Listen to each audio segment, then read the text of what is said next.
Good afternoon. I'm Courtney Strong on behalf of the Capital District Regional Planning Commission and the Central New York Regional Planning and Development Board. Welcome to the third statewide webinar for the Nextera Clean Energy Communities Leadership Round. Thank you all for your interest in this topic. I'm excited to be here today with Jill Henck, a Clean Energy Communities Coordinator from the Capital Region, to present today's webinar on clean fleets as a high impact action for the Clean Energy Communities program. We're so pleased to be joined by Ron Brown, New York State Office of General Services, and our panel of municipal leaders who will be describing their community's work to adopt electric vehicles and the associated infrastructure for them. We'll introduce those leaders shortly. We will send today's slides to everyone who's registered for this event. If there are questions that do not get answered, we'll send those around as well as we did before. As I mentioned, this is our third webinar in the series. The initial ones were the stretch code, high impact action, and climate smart communities. Those and this one will be available on the CDRPC.org website. That's the website of the Capital District Regional Planning Commission. So about Q&A, you can use the Q&A feature that you'll see at the bottom of your controls. We won't respond immediately to questions, of course, posted there. We will be collecting them for use at the end of the program after our moderator questions the panelists, and then we'll turn to your questions. Of course, this webinar is being recorded, so let's get started. Next slide. Whoop. All right, so setting the stage. No, that was it. That was right. Nope, one back. There you go. That's it. Thank you, Susie. Setting the stage for today, as many know, in 2019, New York State passed the Climate Leadership and Community Protection Act, which commits the state of New York to some very ambitious actions to slow climate change. By 2030, we as a state are committed to derive 70% of our electricity from renewable sources. By 2040, 100% of our electricity will be zero emission per these goals. And by 2050, we'll have an 85% reduction in greenhouse gas emissions from 1990 levels. It goes without saying that villages and towns and cities are going to be vital to this effort. And so that's why, next slide, as part of the state's effort, one back. Nope, one forward. Oh, it's bouncing around right there. Thank you. As part of the state's effort to act on climate change, in January of this year, 2021, Nextera released round 2, if you will, of the Clean Energy Communities program, which is known as the Leadership Round. And as the name implies, it commits some wonderful grant money coupled with increasingly challenging actions for state communities to take so that we can all meet these ambitious goals to fight climate change. Next slide. The Clean Energy Communities program was begun in 2016. And the progress has been amazing. There are 607 participating communities. More than half of those are fully designated communities, which means they've met the bar for designation by taking 4 high impact actions. And nearly 2,000 actions have been completed across the state. You can see every part of the state is participating on a terrific level in this program. Next slide. These are the regions, of course, and so Jill, our next speaker, is going to tell you how you can reach out to a clean energy community coordinator in your area. Next slide. There are 3 ways that municipalities can obtain funding, and it is municipalities that pay into the system benefits charge on their electric bills. There are designation grants, which you received after completing 4 high-impact actions. Now the grant is $5,000. There are action grants, which are paired with certain activities that bring in additional funding by completing those. And then there are point-based grants. So you collect points by completing certain high-impact actions to receive even more grant money. So there's a lot to inspire us all here to higher actions. Next slide. There are some 13 high impact actions, and we would be here for much more than an hour and 15 minutes if we were to go through them all.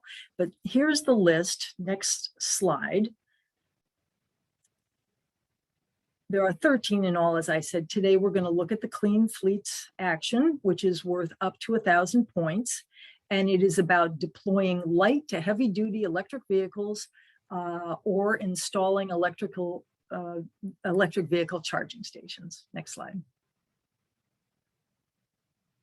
Why is it important for clean fleets to be in the mix? Well, here is a slide that, of course, you're going to get when we forward the whole package to you, but it's very hard to read that tiny type, I know, but broadly speaking, the main point is that buildings and transportation account for just over half of our state's gross greenhouse gas emissions.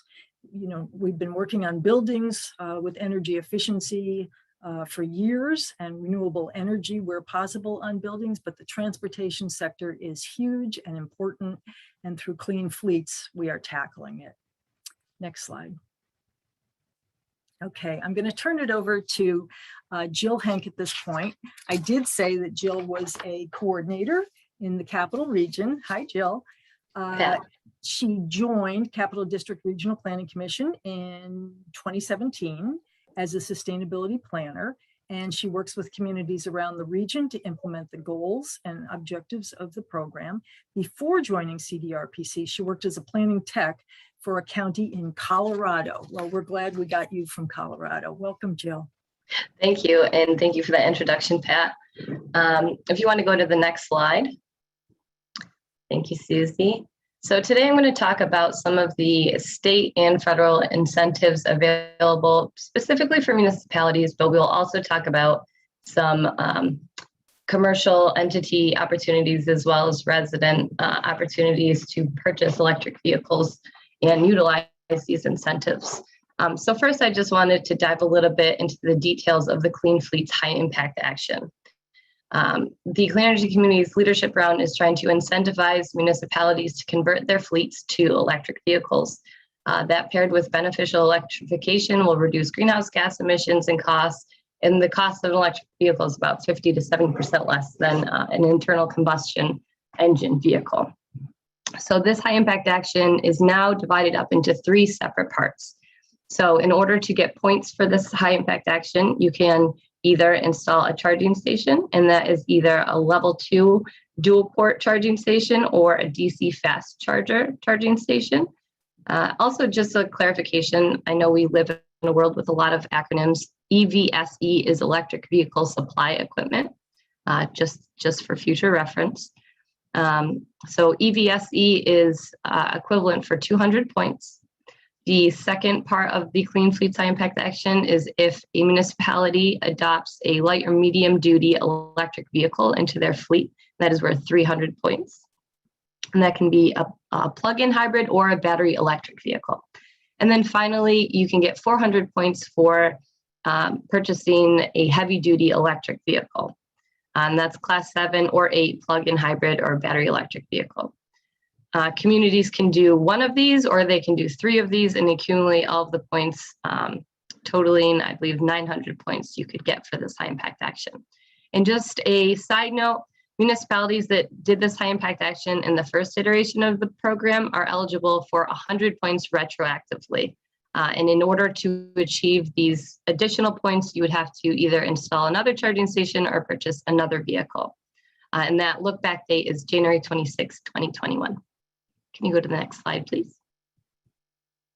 So my slides have quite a bit of text. However, there's a lot of hyperlinks that lead you to these resources. So I purposely did this so that you can get the PowerPoint and then go back and you have all the information at your fingertips. So we're going to be talking about the Joint Utilities Incentive Program, the DEC's Municipal ZEV Rebate and ZEV Infrastructure Grant, NYSERDA's Charge Ready New York Grant, the New York Truck Voucher Incentive Program, the Clean Energy Communities Leadership Round Grants, the New York State Drive Clean Rebate, and the federal tax credit.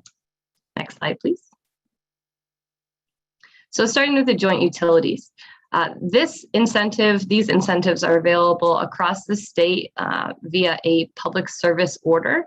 So regardless of where you are in the state, your utility will have a comparable program. So the DC Fast Charger per Plug Incentive Program is a reimbursement to make up for some of those demand charges that you may incur if you do install a DC Fast Charger. You can receive reimbursement from a charger that was installed from 2019 to 2025. There's the Make Ready program, which is probably the one that most of you are familiar with, and that funds between 50 and 100% of the electric infrastructure costs of installing a charging station. So this is going to cover the cost of the utility side installation. So if you have to upgrade your meter, if you have to install lines, that will be covered by the utility Make Ready program. And something that's really handy about this is that if you are a municipality who is going through an installer and you want to apply for the Make Ready program, in addition to another one of these programs we'll talk about in a minute, the installer is actually able to apply for the Make Ready portion of it for you. So make sure you ask your installer about that.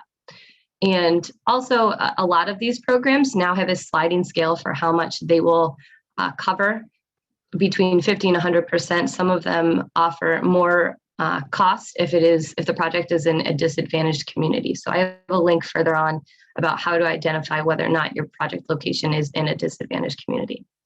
There's also fleet assessment services. And this is, I think, a really great opportunity that hasn't been taken advantage of. So I highly encourage anybody who's looking to upgrade your fleet to electric vehicles. This program will have somebody come in from your utility and take a look at the infrastructure in your highway garage, for example. So you think about the electric vehicles you have to purchase, but sometimes it's overlooked. You have to get a charging station to charge those fleet vehicles. And oftentimes, especially if you have a fast charging, you may or may not have the capacity to do so. So this fleet assessment service will tell you exactly what you would need to do to upgrade the infrastructure of that facility. Last is the medium and heavy duty EV Make Ready pilot, and this is also a newer program. This is similar to the Make Ready for the level 2 chargers, but it also is for medium and heavy duty charging. And this will provide up to 90% of the utility side infrastructure costs. I should also make a note that there is a cap on the Make Ready grant. It will cover, I believe, up to $6,000 per plug. And then there's a link there to the joint utilities point of contact. So all of the slides in the programs will have contact information for the person in charge of this program. So your coordinator, like myself, we have information about this, but if there are nitty-gritty details that you are trying to get about these programs, I highly encourage you to go to the program's point of contact. Next slide, please. Next is the New York State DEC's Municipal ZEV Rebate and ZEV Infrastructure Grant. There's links right there to the RFA, request for applications. The deadline for this is October 29th, 2021, so that's coming up. I will say that this program is usually offered annually. I hope that doesn't stop because I tell people that a lot. So if you do miss it, it will hopefully, most likely, be available next year as well. The vehicle rebate, so there's the ZEV rebate for vehicles, and then there's the ZEV infrastructure grant, two separate applications. The vehicle rebate offers between $2,500 and $7,500 based on the electric range of the vehicle purchased. The infrastructure grant offers up to $250,000 for any facility, and that does require a between a 0 and 20% match based on the median household income for that project location. This program is not stackable with Charge Ready, which is the NYSERDA program that I'll talk about in my next slide. It is stackable with the Joint Utilities program. I will also mention here, and I'm not going to get too into the weeds on this, but the ZEV rebate application is through the Grants Gateway, and the Nextera Charge Ready is through a Salesforce platform. So that's something that if you're planning on doing this and your municipality doesn't have a grants gateway portal yet, you're going to want to set that up ahead of time, and your coordinator will likely be able to help you with that. It's also in the program manual, and I bet if you email the DEC email, will help you with that as well. Next slide, please. So this is Nextera's Charge Ready New York program. So again, there's a link to the program implementation manual, and this program offers up to $4,000 per port for a level 2 charging station, an additional $500 per port.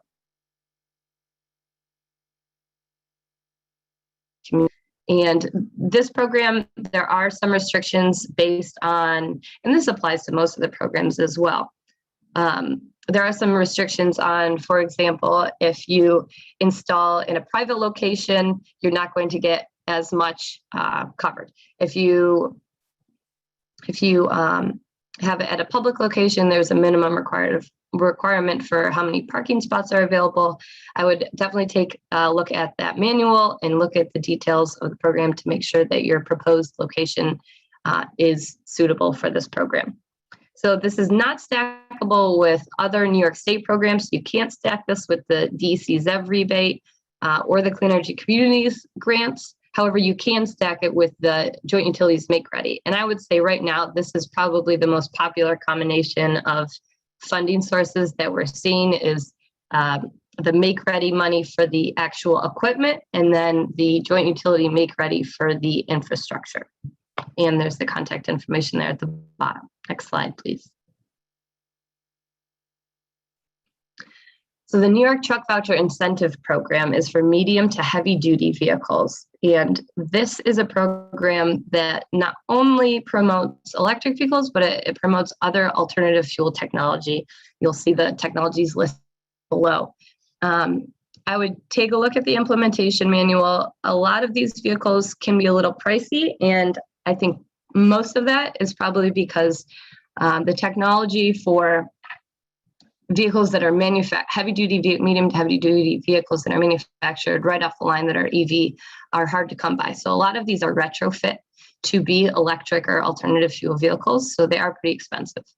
Medium to heavy duty vehicles are usually a pretty big line item for municipalities anyway. One of the caveats for this is that a diesel vehicle needs to be retired in order to be eligible for the discount or the voucher for this program. If you don't have a diesel vehicle to be retired, you are still eligible, but you won't get quite as much funding. Next slide, please. So now we're back to the Clean Energy Communities Leadership Round grants. So as Pat mentioned, there are action grants available and there are points-based grants available.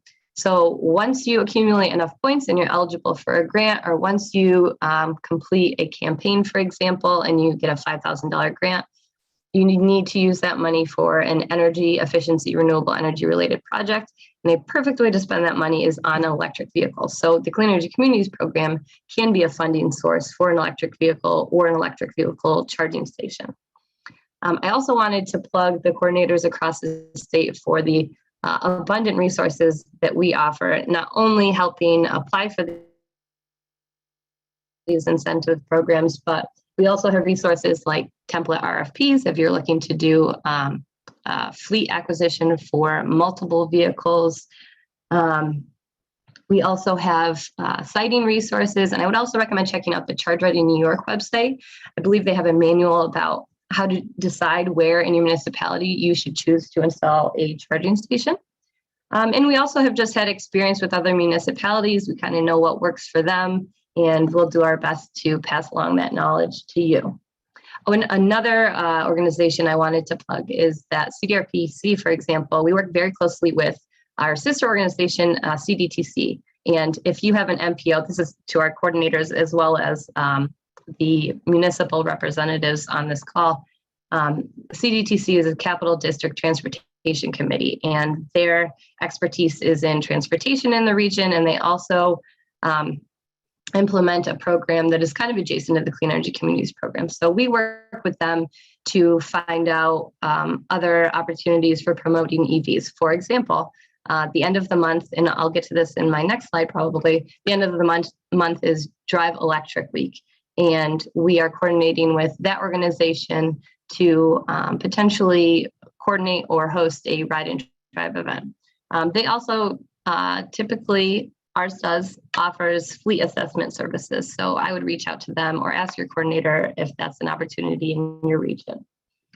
And there's a list or a link right here for the list of statewide coordinators. So if you're not familiar with who your coordinator is across the state, if you click on that link, it will tell you exactly who it is.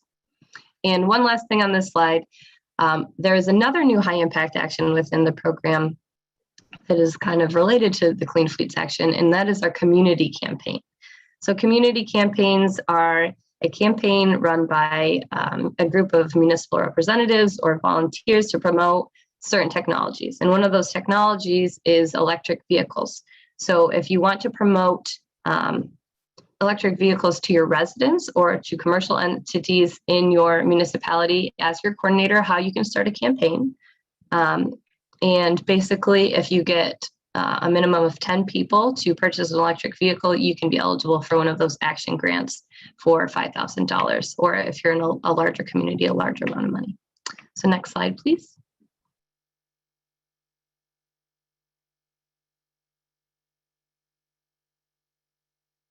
No, there we go. Okay, so this is the Drive Electric Week event map. If you're interested in going to a Drive Electric Week event, I would click on that link and you can put your location. Heather, I plugged Schenectady's Ride and Drive event right here. I would highly encourage you to check this out and go to one of these events. I don't know per COVID restrictions if anybody's really going to be driving cars, but you could probably look in the windows. And this one should be a really interesting event. I think that's my last slide, but go ahead, next slide. Actually, we skipped one. If you could back up, Susie, one slide. It says New York State. Yes. Okay, so this was related to the community campaign. So if you're promoting EVs to your residents, the New York State Drive Clean Rebate is eligible for everybody. So even if you're a municipality and you are tax exempt, this is a point of sale rebate in New York State. So you can get up to $200 or $2,000 off an EPA all-electric range capability vehicle. This is on a sliding scale, so it depends on what the range of the battery is. And then there's the federal tax credit, which is municipalities are not eligible for this because they're tax exempt. However, if you're promoting an EV campaign, this is something that you can promote to your residents. You can get up to $7,500 in a tax credit, again, based on the range of the battery, the range of the car. And that's it if you want to jump ahead again, unless we missed another one that I forgot.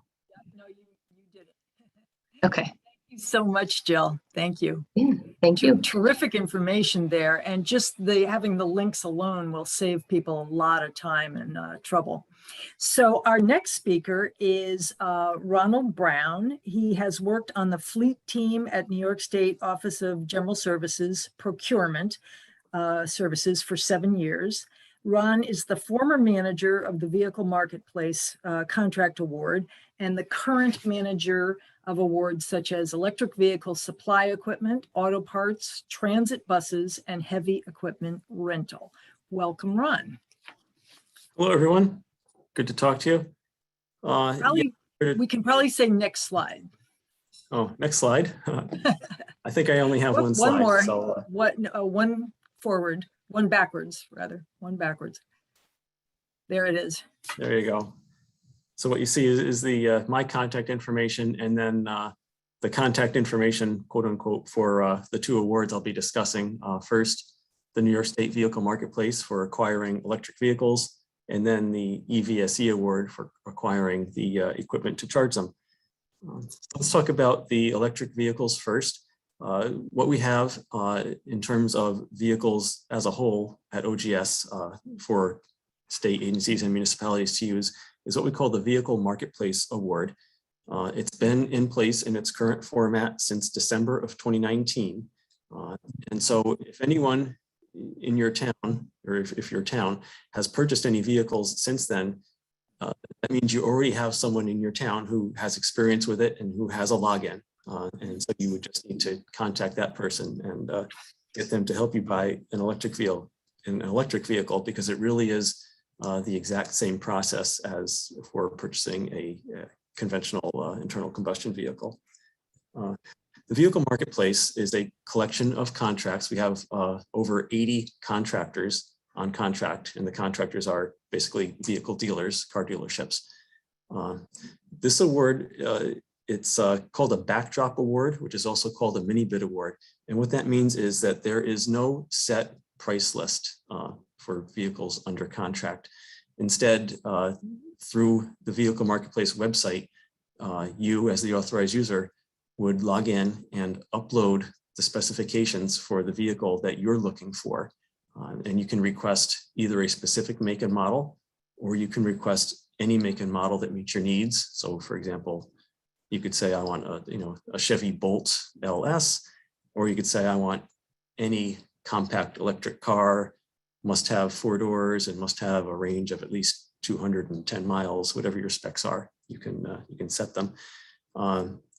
So when you submit your specs through the system, we at OGS review them for completeness and accuracy, and we post them on the vehicle marketplace website. And they stay posted for 5 business days or 1 week. And during that time, all 80 of those dealerships under contract are able to see them and submit bids through the marketplace, submit their dollar amount bids. And at the end of the 5 business days, we collate those bids and send an email to you telling you that the bids are ready, and here is how you log in to view the bids. And basically you then log in, review the bids, and generally make your award to the lowest bidder that meets your specifications. It really is just about that simple. It is the same exact process as you've been using for non-electric vehicles. So as I said, most likely your town or city already has someone who's familiar with this process. Another good part about the vehicle marketplace is that the dealerships are all under contract to be able to offer all makes within the models that they're under contract for. So for example, if it's a Chevy dealer, they're able to offer every Chevy product. If they're a Ford dealer, it's every Ford product. And when a new vehicle is released, there is no process required for getting the new vehicle to be available within the marketplace. It's automatically available. So for example, just recently, the Ford Mustang Mach-E electric vehicle was released. As soon as it was released, it was available with no action needed on our part or on the dealership's part. And we've already seen 1 mini bid so far for the Mustang Mach-E. So that was good to see. Next, I'd like to talk about the Electric Vehicle Supply Equipment Award. Again, you can see that link on the bottom of your screen. That award currently has 3 contractors under contract. Each of them does have a price list posted on our website. This is a more traditional contract with posted price lists. The price lists include prices for the charging equipment, which is level 2 and level 3 charging equipment. It also includes pricing for the network services that are offered within the contract.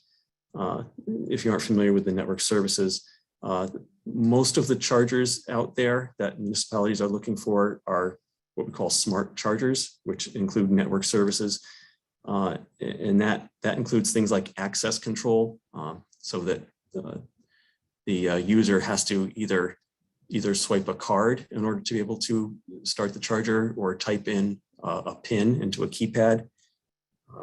The network services also can include reporting abilities, so that someone in the office can download, say, a monthly report showing what times and how much electricity was used by each vehicle.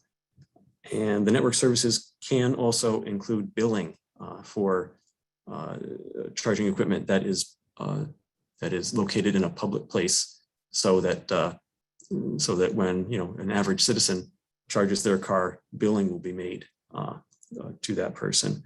So those are the types of things that happen through the network services, and that does have a fee by the network services company, which is it's a monthly or quarterly or annual fee. One important thing to note is that the network services do not have to be provided by the same company that manufactured the equipment in most cases. So you're able to take equipment and buy the equipment and then shop either right from the start or after a year or two, whatever, shop for a different network services provider. There is a caveat to what I just said though, which is that ChargePoint, which is, as you know, the leader in EVSEs, they don't allow any third-party network services provider to work with their equipment. So if you go with ChargePoint equipment, you have to use ChargePoint as the network services provider. There are also, of course, what we call dumb charging equipment, which does not need or include network services, which it costs less to buy it, and it also has no monthly fee, but it comes without that kind of reporting and access control, that kind of thing. So that dumb sort of equipment is good, for something that's, in a lot that's controlled by a fence, and that who's going to charge there, and you don't need the reports, you don't need the access control, and you'd rather save the money on those things. Also included within the EVSE contracts is installation, can be included as a contract purchase. When you go to the website that you see on your screen for the EVSE award, when you click on contractor information, you'll be able to see the list of subcontractors that each manufacturer has, and that's basically a list of local electricians that work with that contractor and are able to do the installation and accept payments under the contract, which is very important. So you'll be able to, if you go with ChargePoint as the contractor, you can go with one of their subcontractors, one of their local affiliated electricians, and make your payment to that local electrician. And that electrician can do the installation and accept payment for it. There is no set pricing for installation because that would be more or less impossible. Each installation is a different project. So the pricing for that is to be not calculated, but agreed upon by the subcontractor and your municipality, and that will be a contract purchase. And if anyone has any questions, I will be glad to take them. Thank you. Thank you, Ron. And there are questions coming in. As I mentioned, we will take them a little bit later in our program. Thanks so much. All right, thanks. Yeah. All right, so next slide. Oh, back up. Nope, after that. I know exactly why that's happening. So let's stay here for a moment. We're going to move to our roundtable hosted by Jill. We did provide the backgrounds of these wonderful individuals, but I'm just going to take a moment and share with you. So we'll hear first from Heather Ipsen. She's an innovation and performance specialist for the city of Schenectady. She analyzes department data in that role. She coordinates and develops the city's GIS initiatives and applications, and she's helping to lead sustainability projects. Heather is an active member of the Capital District Community Energy Group, the Schenectady County Environmental Advisory Council, and the Creation Care Committee of the First Reformed Church of Schenectady. I'm going to go ahead and do all three bios at this point, and then we'll come right back to you, Heather. Following Heather will be Clement Chung, Deputy Director of Monroe County Department of Environmental Services. Clem is a professional engineer responsible for the Pure Waters Division, which serves 650,000 customers and whose operations include 2 water resource recovery facilities capable of processing over 700 million gallons of wastewater per day. He also oversees the Monroe County Environmental Laboratory and environmental programs related to stormwater management, industrial waste pretreatment, and household hazardous waste, as well as the county's climate action plan and participation in the New York State Climate Smart Communities and our own Clean Energy Communities programs. looking forward to hearing from Clem. And then Lauren Steinberg is the Senior Environmental Analyst for the town of Easthampton.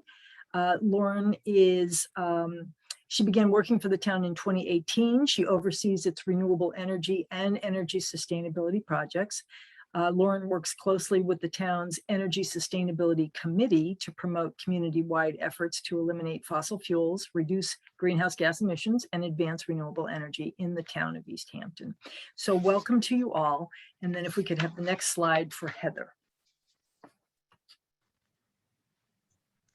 Hi, everybody. Thank you, Pat, for the introduction. As she mentioned, I'm the Innovation and Performance Specialist for the City of Schenectady. And part of my role is working on the sustainability projects for the city, along with one of my coworkers, Avi Epstein.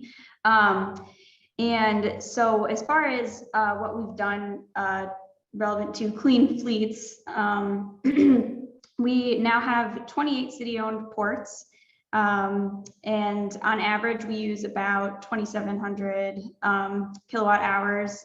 And that's since 2019. We installed our first charging stations in 2017, I believe. It was before I got here, which we used funding from a previous program for that. But we've recently installed 10 new ones right behind City Hall. That's the picture over there that you see. Of kind of dreary, snowy charging stations there because we just installed them end of January. And we also have 8 city-owned electric vehicles in our fleet. We're planning on expanding that further, as you'll see below there in the quick facts. We recently became a Clean Energy Communities designated community. And we received that $5,000 grant that Jill mentioned, and we are going to use that to buy some more electric vehicles. And the plan is right now for 4 full electric and then 9 hybrids to replace other vehicles that are just kind of out of commission now. And then we also are Climate Smart Communities Bronze certified. We achieved that in May, I believe. And that helped us achieve another high impact action for the Clean Energy Communities program and get that $5,000 grant. And that's basically all I have for the intro. So any questions, I'm looking forward to answering. That's great, Heather. Thank you. All right, and let's move over to Clem. Thank you. So you go to the next slide. So I just wanted to give a quick overview as to what we do here in the Department of Environmental Services. So Pat gave an overview of one area which I'm responsible for, Pure Waters Division. We also have our Solid Waste Division, our Engineering and Facilities Management Division, which handles all of the capital projects for the county. And we have a number of different facilities that we're responsible for, including an airport, hospital, community college, a zoo. So there's a lot of work going on from the construction and planning and design side of things. And then we have our Fleet Services Division. So this slide just gives you an overview of some of the sustainability initiatives we've implemented over the last, I would say, 10 to 15 years. You know, some of these relate to climate change mitigation, whether it's, you know, green energy production, a lot of energy consumption reduction in terms of energy efficiency improvements at our buildings and facilities. We have solid waste diversion projects going on, be it recyclables or composting. But I know for this presentation, obviously, we want to focus on fleets. So we currently have about 1,000 or so assets within our fleet inventory. A lot of them aren't really vehicles as we traditionally know them. We probably have about 850 vehicles per se. And since 2011, we've actually been on a charge to convert them over to alternative fuels. So some of you may remember early on, you know, there was a big drive for biodiesel and compressed natural gas and other types of fuels that were still kind of considered green at the time, but wasn't to the extent that we're now looking at with zero emission vehicles. So currently we're relatively early in our conversion of our fleet into that. We currently have 2 passenger vehicles within our fleet. We have a Chevy Bolt and a Chevy Volt, so one plug-in hybrid, one battery electric hybrid. We have 3 charging stations installed around the county that are specifically for the use of those vehicles. But we have recently been awarded one of the ZEV grants for charging infrastructure. So we'll be installing another 20 charging ports across 5 locations in the next year or so, and those will be open to the public. So those will be kind of installed at more public-facing facilities such as our community college and possibly our zoo. We know that there's another deadline coming up for the next round of grants, so we're going to be pursuing that as well. In terms of our vehicles, we do have a policy where we try to purchase American-made vehicles. So that's kind of hamstrung us a little bit in terms of the rate that we've been able to convert our fleet. Obviously it was alluded to some of the issues that we've been having, or some of the manufacturers have been having with their batteries recently. But we are very excited about the expansion of acceptance of medium duty vehicles. So we're looking at a F-150 Lightning pickup truck. We have a number of pickup trucks which we would like to convert in the near future. So all in all, we're looking forward to continuing this journey, and we'll talk about some of the other things as we have questions. Thank you. Thank you, Clem. I, for one, have a question about zoo poo, but I can wait. All right, over to Lauren from Easthampton. All right, good afternoon. Thank you for having me on the call today. My name is Lauren Steinberg. I'm Senior Environmental Analyst for the Town of Easthampton's Department of Natural Resources. And just a little quick background on us. The Town of Easthampton is a seasonal coastal community on Long Island's South Fork with a year-round population of approximately 20,000. Easthampton being highly susceptible to the impacts of sea level rise and storm surge takes a very progressive approach to mitigate its contribution to global warming and climate change.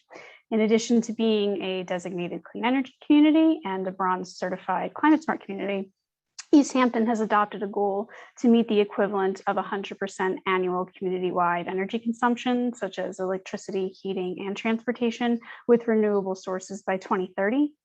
Easthampton is home to the first megawatt-scale solar farm on Long Island's South Fork, and the town's energy initiative, Energize Easthampton, helps residents and business owners receive free home energy audits, find energy efficiency utility rebates, and save money on solar through a Solarize campaign. Construction is also underway on the town's first solar plus battery energy storage system on a municipal building. In addition, the town prioritizes the importance of reducing emissions by electrifying the transportation sector and has always sought to lead by example. The town started making smarter and greener choices in its fleet vehicle purchases beginning in 2006 with the purchase of hybrid vehicles. And as the EV sector advanced to include more readily available plug-in EVs and battery electric vehicles, Easthampton's fleet grew to include these kinds of vehicles as well. In 2016, the town purchased 3 plug-in electric Chevy Volts, and with the grant funds the town received from its Clean Energy Communities designation, the town purchased 3 battery electric zero-emission Nissan Leafs. The fleet EVs are used by departments that do a large amount of field work and driving throughout the town. So by using its electric fleet vehicles, the town is reducing greenhouse gas emissions, as well as raising awareness within the community about EVs. Our EVs have become very popular amongst the town departments, with many staff wanting to test drive them and get them for themselves. And we're adding another Nissan Leaf and 2 plug-in hybrid 4-wheel drive RAV4s to the fleet this year. The town board also adopted a fleet efficiency policy to ensure the continued purchase of electric vehicles for the municipal fleet. And finally, the town has installed a network of level 2 EV charging stations in municipal parking areas throughout the town for use not only by fleet vehicles, but the public as well. The town also partnered with Tesla and Electrify America to install 12 DC fast charging stations in a municipal parking lot in Montauk, which is a very popular destination, not just in Easthampton, but on Long Island as well. These stations were installed at no cost to the town and to plan for the continued electrification of Easthampton's municipal fleet, as well as the increased adoption of EVs by the public. The town is currently and actively working on plans to install additional charging stations throughout the town.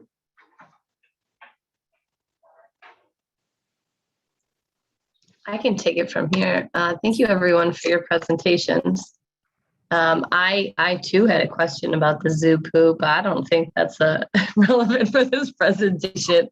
I thank you, Lauren, for going into detail about the exact electric vehicles that were adopted. I'm wondering, maybe starting with Clem, can you speak to which vehicles, make and model that Monroe County decided to go with? And if you have the knowledge, which vehicles were replaced? And then maybe Heather, you can go next. So yeah, so as I mentioned, we have both a battery electric vehicle and a plug-in electric hybrid electric vehicle. Both of those are the Chevy, so the Chevy Volt and the Chevy Bolt. They were purchased in 2016, so they're the 2017 model. I do have some statistics on that. Currently, on the Chevy Bolt, there's 27,000 miles. And I think the Chevy Volt has 17,000 miles. Comparing to the types of vehicles that we have, which are internal combustion engine, we have a 2017 Chevy Impala as kind of a comparison model, has 30,000 miles. We've really seen a reduced operating and maintenance costs compared with those types of vehicles. And I know, you know, we might touch on this a little bit later, but since I have those stats in front of me, for example, the average cost of gas at 250 cents a gallon, which is probably a little bit higher now, is around about $1,500. And obviously, you know, with a fully electric vehicle in our Chevy Volt, that fuel cost is zero. But what's also surprising is or not necessarily surprising once you've been able to kind of own it for a while, but that may be one of the questions that people have is, you know, what is the maintenance on these types of vehicles? So our fleet maintenance manager has kind of come up with some numbers, and electric vehicles in comparison, you know, for these four-door sedans, for the Chevy Impala, the maintenance cost is around about $2,100. And for the Chevy Bolt, it's been about $744. So even the maintenance is a lot less. And that kind of makes sense when you think about all of the moving components you have with, you know, a motor and internal combustion engine. You know, anecdotally, you know, when I spoke to him about, you know, what he's seen, he said that everything has really held up very well. You know, the tires needed to be rotated, but when he checked, you know, the components there with the motors, everything was, he said it looked like it was new. So even 3 years into ownership, you know, it looks like this is going to be a very worthwhile investment for us that will have, you know, probably a longer longevity than, you know, our regular gas-powered fleet. Thank you for that. So I don't have any specific statistics per se, but I do. We replaced Ford Focuses, which were called death traps by our code enforcement officer. So our head of code enforcement, I should say. So we replaced the death traps with Chevy Volts. So we have 8 of those now. And then our plans are to get 4 Bolts. So Volts and Bolts are different for those that don't know. Volts, I believe, are hybrid, and then the Bolts are just straight electric, if I'm getting that right, I think.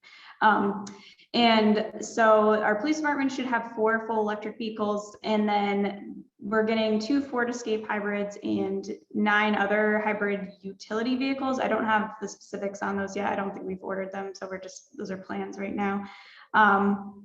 And I can say anecdotally that yes, we've also seen a significant reduction in maintenance costs, and that the cars seem to be lasting really well since we purchased them, despite all the snow and crazy weather that we get in Schenectady. So yeah, that's all I've got. Heather, do you know, and I'll punt this question to Clem, I think Lauren, you already addressed it. Do the drivers of these vehicles generally like the electric vehicles? Was there a learning curve for driving them? How do they feel about it? Yes, so they all really, really enjoy it. From what I understand, they love the convenience of just being able to pull into a parking spot at the end of the day, plug it in and go home. They don't have to worry about going to the gas station, pumping gas, dealing with any of that. And then just as far as the way that the cars drive, they've gotten good reviews. I don't think it's particularly like they're not amazed by it or anything like that, but it certainly couldn't be any worse than something called the death trap. They're not complaining about it. Absolutely not, no. So okay. Clem, same question. And maybe also could you address, Heather just mentioned the charging protocol. Is that the same for Monroe County? Typically, a user drives the car during the day and then it charges overnight, or is there a different protocol? Yeah, so these are vehicles which at the end of the day, they're left back at one of the charging stations at one of the 3 locations where we have those. It's funny, the primary user, I guess, of one of the vehicles is our safety and training officer. So he goes out to all of our different sites. You know, he's traveling around, you know, quite a lot during the day. And he was a skeptic. Initially, he wasn't sure about it. But once he got in it and started driving around, he loves it. And, you know, he really wants to get one of this for himself. So it's one of those things where, you know, well, as you're trying to promote, you know, the uptake of a new technology, having the ability to, you know, provide that experience as a test, it truly does make a difference into, you know, or it builds into that acquisition decision-making process. So to the extent that, you know, there are ways, if you're looking, you know, potentially of electrifying your fleet, if you're a municipality or a commercial operation, you know, maybe getting 1 or 2, you know, as a test that you can provide to your employees, not only will that drive potentially, you know, an acceptance within, you know, being a work vehicle, but then people might also think, you know, I'm really interested in having these for myself as well, especially when you layer on, you know, the tangible benefits in terms of the cost savings and the reduced maintenance. Especially if there's free charging at their workplace. Lauren, this question is for you. You mentioned the fast chargers, and I saw the photo. There was the line of Tesla chargers, and then it looked like a line of just regular DC fast chargers that were not Tesla. And you said that the cost of that was completely covered. And I knew that Tesla installed charging stations for free for users, but I wasn't aware of a program for DC fast chargers that were not Tesla that did that. So if you could talk more about how the town acquired those, but also could you please address the ongoing cost for electricity for who's paying for the electricity for those charging stations? Does that fall on the town, or is that something that's continued to be paid for by that original funding source? Sure. So the town was actually approached by Tesla in early 2018, you know, eyeing Montauk as a very popular destination and a place that they have, I guess, heard feedback from their drivers that there was a lack of charging infrastructure at. So initially, the project was to install 8 of the Tesla superchargers, but because of the proprietary nature of the Tesla stations, you know, we wanted to see if we could find an additional opportunity to accommodate other drivers and other vehicle manufacturers that make EVs or that were planning to make EVs. So Electrify America came on board. They are an organization that through the Volkswagen settlement was required to install a certain number of universal fast chargers in different locations throughout the country. So they partnered with Tesla, and Tesla came back to the town with that revised proposal to do 8 of the superchargers and 4 of the DC fast chargers. And these stations have both the CCS and CHAdeMO connectors, so they can do American brands of vehicles as well as some of the Japanese brands. So that really sweetened the deal for the town, and it eventually was what pushed the town forward in the project.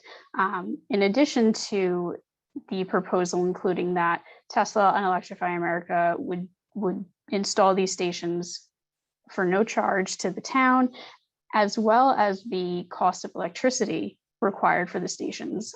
So the town doesn't pay for electricity. The town didn't have to foot the bill for the service upgrades required for these stations because they do have a much more significant power draw than the level 2s. So the whole kit and caboodle was all at no charge for to the town for the stations, the installation, the equipment, the electricity, everything. So we really lucked out with that opportunity and be able to provide that as a service to the community. And every time we're out there, there's somebody using the stations, and we've gotten a lot of feedback from the community that they are thrilled that we have that service in Montauk. So that was really, really fortunate for us. So question on, then we'll go on, and Heather has addressed this. It is my impression, my understanding that Tesla, depending on which Tesla model you have, you don't have to pay for charging. So is there a fee on the user side to pay for the charging? Are they covering some of the costs that way? They have been running their own arrangement with their drivers. So if I'm remembering correctly, I believe Tesla vehicles prior to 2017 or 2018 were grandfathered into not having any charge to charge at the Tesla stations. But all the vehicles purchased afterwards, there is a charge for them. They told us that was because some of the Uber drivers in the city were taking advantage of free charging at their stations, but they handle their fee service with their drivers, and Electrify America does the same thing. There is a fee to charge at the Electrify America stations. The town doesn't receive that revenue. That's all handled by the third party, Electrify America. Great, thank you. One of the points I like to bring up to the municipalities that I work with is that there are funding sources to cover the equipment and the installation, as I mentioned previously in my presentation. And depending on, for example, the ZEV infrastructure rebate, you can cover up to a couple years of electricity costs. However, a lot of municipalities ask me about how to, what should I charge? What should a municipality charge to cover the cost of not only electricity, but there's also ongoing costs associated with the software for the charging stations as well as the warranty. So you have the one-time purchase, but then there's typically annual fees for software and warranty. And I guess starting with Heather, if you could speak to whether or not the city charges for charging and how you came to that amount. And then Clem, if you want to follow. Thank you. Sure. So the city does not charge for charging stations at all. We do, if people want to park in our downtown area, for example, there is paid parking there. So you do have to pay for your actual parking spot, but you don't have to pay for the electricity. So the way I calculate it, at least based on what it looks like from our charge point dashboard and then our new charging stations, the city doesn't spend all that much money per month on electricity to power those charging stations. And we do get a fair amount of usage. So just the amount of, I don't know what you want to call it, but the amount of effort it would take to start up a new charging, how much we would charge for people to charge their cars. I feel like implementing a fee would be more difficult than just keeping it free for people. And I think that everybody enjoys that. And it's more trouble than it's worth is what I'm trying to say. And it's not a huge burden on the city as far as the electricity costs go. Is for the software though, I'm sure that is a fairly significant chunk of money, but I still, again, I don't think it's worth needing to charge the residents for or visitors for using the charging stations. So right now, I don't think we have any plans for implementing a fee, but it is a discussion that's been had, and it's under consideration. But I think it would take probably installing a good number more charging stations before we really do that. So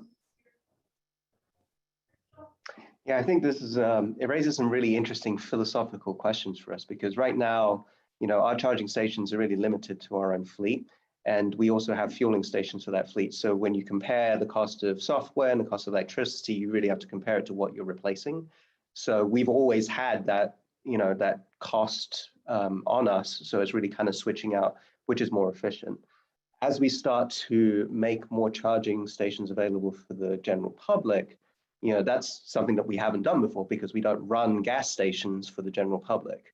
So that is a new paradigm that we're going to have to figure out. I would kind of imagine that, as Heather mentioned, when you have a small number of charging stations, it's not a huge draw on, it's not a huge line item on your utility bill, but as they become more prevalent, that is something that you'll have to consider. And maybe, we're in a position where we don't have that yet. Sometimes it's easier to get people adjusted to that if you charge a small amount first and then incrementally increase that, rather than going from free to something. I think, there are plenty of other case studies out there where if people are used to expecting something for free and then you start charging for something, that is often, a very difficult conversation to have. That's an excellent point. I'm going to ask one more question to all the panelists, and then I'll send it back to Pat for some of the questions in the Q&A, starting with Lauren and then Heather and Clem. Is there anything else that you haven't mentioned other than leading by example, how you're inspiring community members to adopt EVs? Sure. So, we have our town seal on our EVs, and like I mentioned, they're used by departments that are really out and about for a good chunk of the day. And so we have, the public sees us driving these cars. We've been approached by members of the public asking about the cars. And through the town's Energize Easthampton initiative, we do a lot of promotion of the benefits of electric vehicles and some of the incentives that you, Jill, mentioned that are available to the public when purchasing electric vehicles. And in 2019, the town actually held an eco fair where we invited one of the local Chevy dealerships to bring a Bolt that people could test drive. We hope to be able to do that sometime again soon. But I think through exposure and our I would say constant promotion about the benefits of EVs and how people can save money on them and not be reliant on the high gas prices out here on the East End. We're starting to turn the tides on the vehicle choices that people are making. Thanks, Heather. Same question. How are you inspiring the community? Yeah, so similarly, we also have our city seal on our vehicles, so people will see them driving around. So all our code enforcement officers, or if I didn't make that clear already, are the ones that are primarily driving them. So they're always out and about in the city. And then we did, so our previous grant that we used to get the vehicles themselves was Cleaner, Greener Communities, which doesn't exist anymore. But we did a sort of branding event where we branded Schenectady as a electric vehicle destination. And so we're going to do sort of a similar event. That was in 2017, I want to say.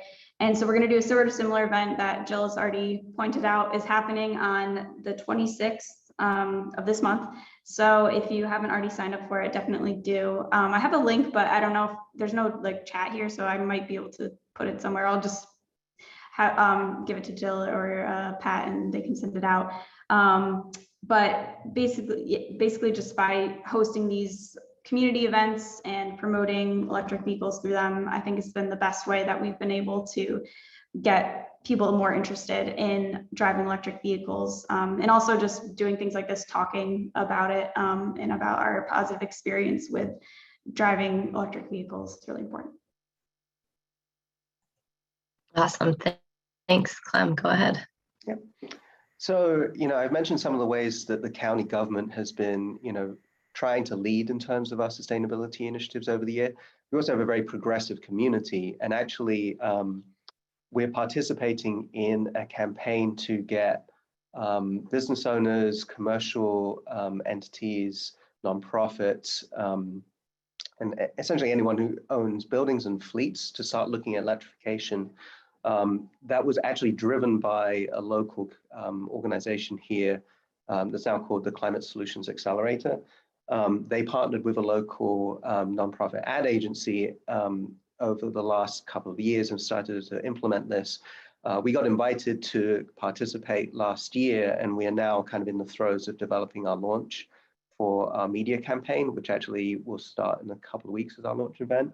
One of the it's kind of a bittersweet because we've been in this situation before where, now that we know more about the CEC program and the CSC program, the points and the fundings available for community campaigns, it would be nice to kind of have that on board or to have been aware of that, as we went through that so that we could tailor it to match the requirements of those programs. So we're talking with the AMP campaign right now for the second phase.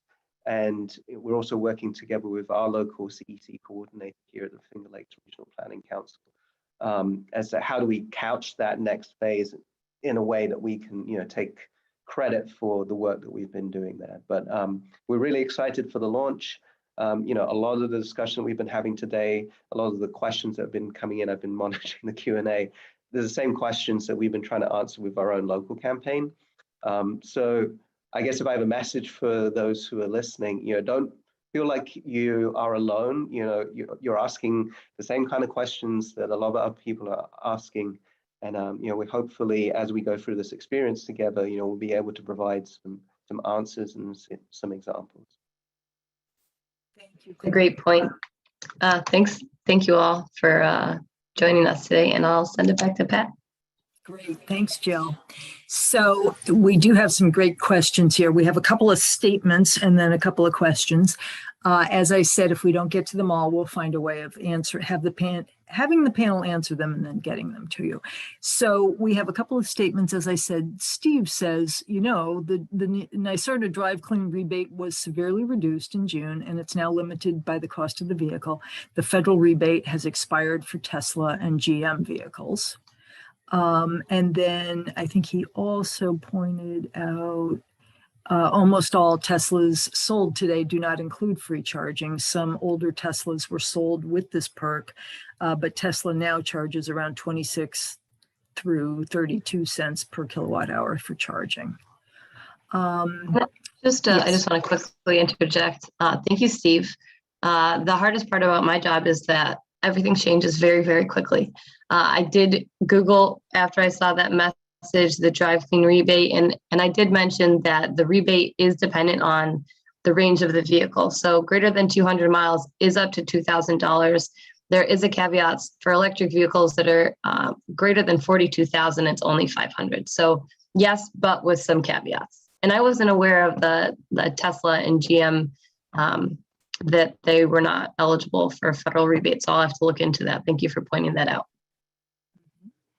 And Jill, while you're there, Ria asks, is the joint utilities fleet analysis available, do you know, for non-SBC charge locations? Well, that's a really good question that I don't really know the answer to. But that's why we can follow up.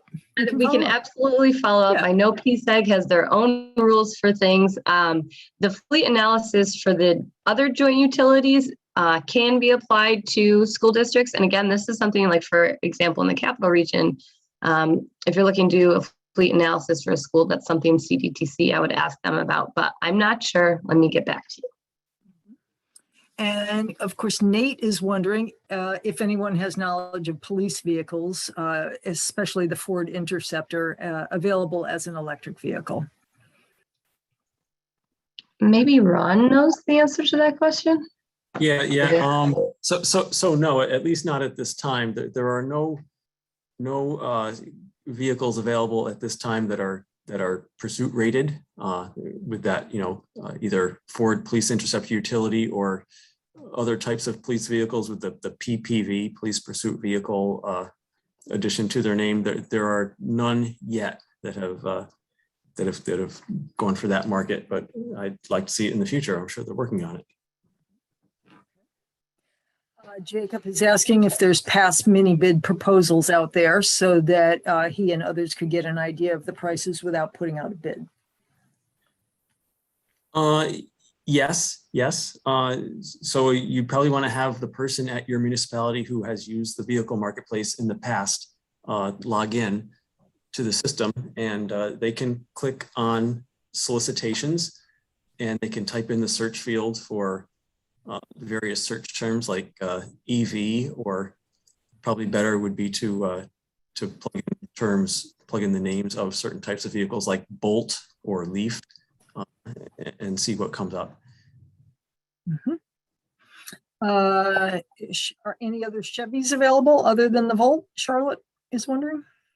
Bolt with a B is their electric vehicle. Yeah. I don't think Chevy has any other EVs right now. I could be wrong though. Mm-hmm. Mm-hmm. Okay. I think, Lauren, you answered this, but Anonymous wants to know who pays for the electricity for Electrify America. I think you answered that, right? Yeah, Electrify America does. They installed their own service and their own meter, so they pay for that. The town does not pay for the electricity for those stations. But they bill the end user. Yes, they charge for their charging or their use of the stations. I don't know how much they really make back with the investment that they made in that project, because it was a pretty big project, but yes, they do charge for use of their stations. And William would like to know if you all are thinking about replacing your school buses with EVs.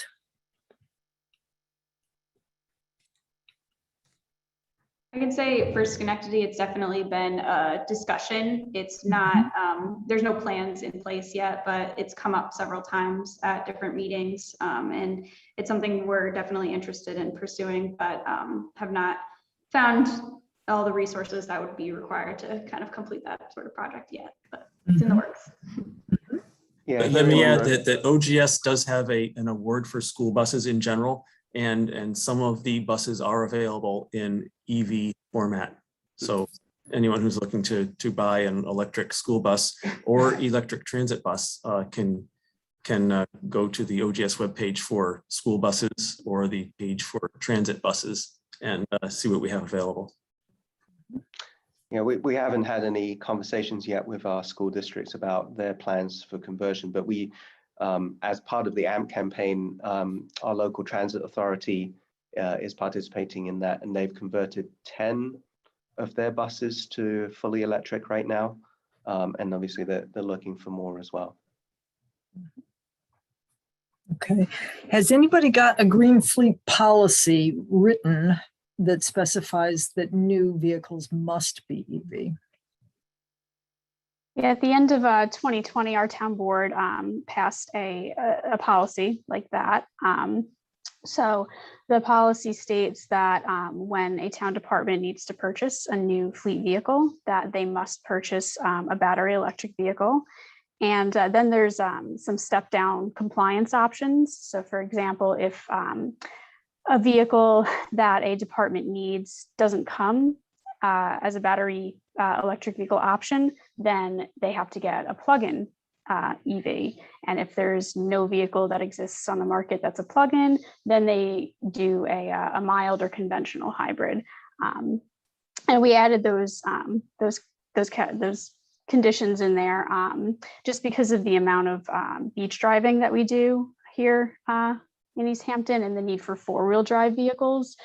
So we are getting our first four-wheel drive Toyota RAV4 plug-in hybrids soon, hopefully. So we'll be able to test them out and see how they perform driving on the beaches. Lauren, is that something you could share, that policy? Yeah, definitely. It's on the town of Easthampton's website, Yes. but I can certainly send you a copy of it. Yeah. Yeah, sure. That'd be great. Megan asks a question that I think is on the minds of many municipalities. She says, we've had hesitancy because we don't have, staff that has training on maintaining EVs. Is there any suggestion about where to get that kind of training? So we here in Monroe County, we've had the same question, and we've actually partnered with GM to provide training specific to the vehicles that we have. But that's an excellent point, and it's something that as you're considering conversion of your fleet, obviously the whole life cycle, ownership has to be considered. Okay. Question from Nancy Bernstein, a clean energy community coordinator for the North Country. Nancy says, Ron, you mentioned that EV charging station owners could shop around for a network service provider different than the station's manufacturer, as long as it's not ChargePoint. How would a municipality do that? And is there a list available of network service providers? Okay. So if you go to the OGS website for our EVSE award, you'll see 3 contractors. All 3 of them offer network services. One of them, of course, is ChargePoint, which has their own closed system. But if you own some other brand of equipment, any other brand of equipment, you could use the network services options from the other 2 providers under contract. Mm-hmm. Okay. And let's see. Charlotte just wants to share that, in upstate New York, it's pretty hard to find locations for purchasing EVs. Anybody want to comment on that? Maybe I'll take that. Well, I would say, any Chevy dealer can sell the Bolt, and any Nissan dealer can sell the Leaf, and any, Hyundai and Kia dealer can sell their electric vehicles. So I would say that it's probably not so hard to buy them. They might not have them on the lot. I think it's kind of a thing that they're not encouraging them at the dealerships, but if you ask, they'll sell them to you.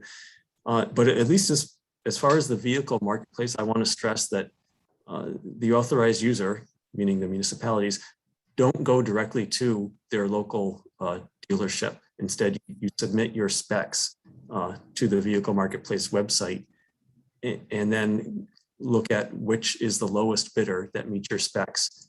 And that bidder could be anywhere. You could be located on Long Island and have the winning bidder be in Buffalo. And that's just part of the way it works. The price that they bid has to include delivery to your location at no extra charge. And so, yes, the winning bidder might be in a different part of the state, but we ask people to keep in mind that that's really not a problem. And in terms of warranty service, that's always provided by any dealership for that make of car. So if your winning dealership is a Chevy dealer in Buffalo, that's all right, because you can take it to the Chevy dealer on Long Island, and they are willing and able to perform all the warranty repairs and also non-warranty repairs. We are just about out of time, but an important question, a central question came in, simply stated, how can disadvantaged communities promote EVs? And I'll just contribute that, there is a new NYSERDA initiative to work on that. It's just rolling out now. The actual name of the initiative is escaping me. Jill, I don't know if you know it, but it was just awarded and the teams are being formed, and it's in the form of a competition to help communities adopt electric vehicles and overcome barriers to doing so. But others may have thoughts on that as well. Just just one last comment. A lot of these incentive programs that we've mentioned increase the incentive amount by locating infrastructure in disadvantaged communities. So in that way, you're promoting the infrastructure, but it's an excellent point. The infrastructure in disadvantaged community is useless if there are no drivers to charge there. So Pat, I will definitely take a look into that program and hopefully tell everybody I work with about it when I learn about it as well.